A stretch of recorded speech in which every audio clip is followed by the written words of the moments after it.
네, 안녕하세요. 더한공동체교회 매일 5분 묵상. 오늘은 잠언 3장 1절과 2절입니다. 제가 읽겠습니다. 내 아들아, 나의 법을 잊어버리지 말고 내 마음으로 나의 명령을 지키라. 그리하면 그것이 내가 장수하여 많은 해를 누리게 하며 평강을 더하게 하리라. 아멘.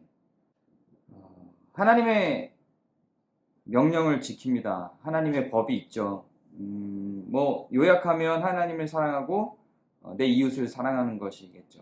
그 외에 세부적인 목록들도 많이 있을 겁니다.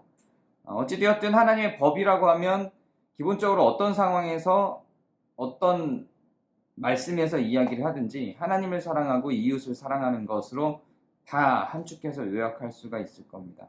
그것을 전제로 놓고 하나님의 법이라고 하는 게 하나님을 사랑하고 이웃을 사랑하는 것이라고 하는 것을 전제로 놓고 이 앞에서는 그것을 선한 길, 정의의 길, 의의 길, 정직의 길 이렇게도 계속 표현을 해왔죠.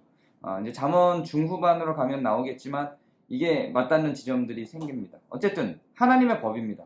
하나님이 명령하시고 지시한 내용들이 있죠. 신앙의 활동들, 기독교의 어떤 중요한 명제들, 하나님께서 원하시는 것, 이런 것들이 여기에 다 속하게 될 겁니다.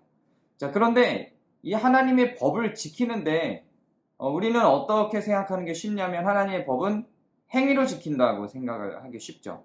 그런데 오늘 본문은 매우 독특하게도 하나님의 법을 뭘로 지키냐면 마음으로 지킨다고 이야기를 합니다. 하나님의 법을 어떻게 마음으로 지킬까요? 행위로 지키는 게 아니라 예수님이 말씀하신 아주 중요한 하나님의 법이 있죠. 예수님께서는 마음을 지키는 방법에 대해서 그리고 그 마음을 지키는 중요성에 대해서 몇 차례에 걸쳐서 계속해서 반복을 하셨습니다. 우리는 행위로만 지키면 그것이 지켜졌다고 생각하지만 그리고 그 행위로 지킨 그 행위가 우리라고 생각하기 쉽지만 예수님은 그 두 개를 분리하십니다. 그래서 마음으로 지키는 게 중요하다고 생각을 하죠.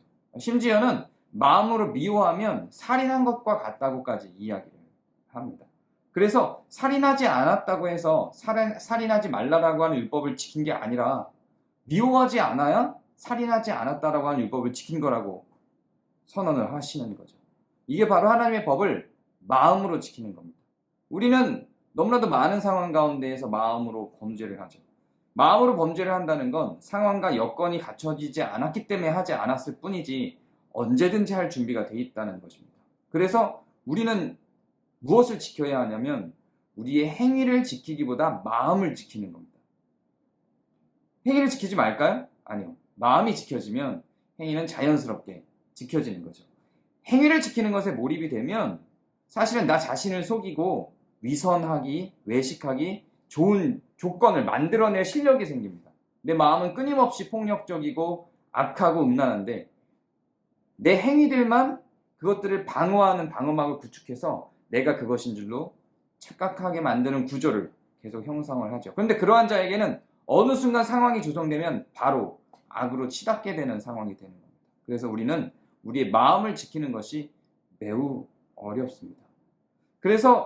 그러면 우리가 마음을 어떻게 지킬까요? 행위로 그것을 우리는 살인을 범할 수 있는 현장 가운데 상황 가운데 놓이기 쉽지 않잖아요. 근데 우리가 살인할 수 없는 마음을 갖고 있다는 걸 우리는 어떻게 알 수 있을까요? 말씀을 묵상하고 우리의 경건한 활동을 하나님 앞에서 기도를 통해서 그것들을 확인하죠. 우리의 마음을 지키는 건 기도를 통해서 하나님과의 대화를 통해서 하나님의 말씀 앞에서 하나님 앞에서 우리를 바라보는 방식으로 우리의 마음을 지킵니다. 그리고 그 율법을 묵상하여 내 마음 가운데 담아두는 방식으로 성경을 묵상하여 내 마음 가운데 담아두는 방식으로 우리는 마음을 지킵니다. 지금 여러분이 하고 계시는 것이 바로 하나님의 법을 마음으로 지키고 있는 중인 것입니다. 그렇게 하면 뭘 약속하냐면 장수를 약속하고요. 평강을 약속합니다.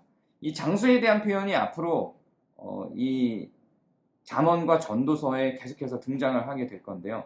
우리가 생각하는 명줄이 긴 것만을 갖고 이야기하지는 않습니다. 아마도 그렇게 인식을 하실 거라고 생각합니다.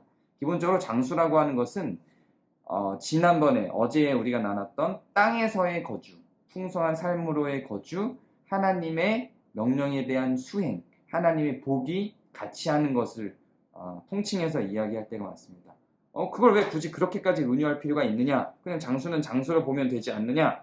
이렇게 생각하실 수 있겠지만 이건 차차 우리가 잠언을 진행시키면서 함께 다시 풀어보도록 하겠습니다. 말씀이 하나하나 진행돼감에 따라 장수가 이런 의미구나 라고 하는 것을 확인할 수 있는 지점들이 성경 여러 곳에 숨어 있는 것을 알 수 있습니다.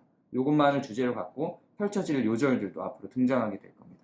오늘 하루 여러분의 마음을 지키는 날이 되시기를 바랍니다. 오늘은 여기까지 하겠습니다. 감사합니다.